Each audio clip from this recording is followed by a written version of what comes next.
नबी पाक वसल्लम के हमारे ऊपर जो एहसान है उनमें से सबसे बड़ा एहसान पता क्या? अल्लाह हमारे गुनाहों की वजह से हमारी शक्लें तब्दील नहीं करता, हमें ज़मीन से उठा के आसमान के ऊपर ले जाके उल्टा फेंक के उसके ऊपर पत्थरों की बारिश नहीं करता।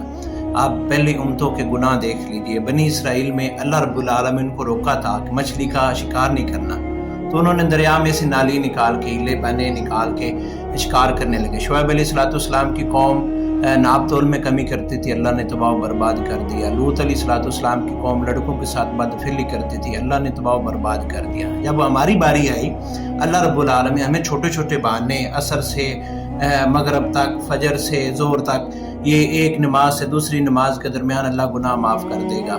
इसी तरह एक जुमे से दूसरे जुमे तक, ये नबी अलैहिस्सलाम के हम पे बहुत बड़े एहसान है। अल्लाह रब्बुल आलमीन कुरान पाक में फरमाता है, हमने आपको नबी बना के मोमिनों के ऊपर बहुत बड़ा एहसान किया।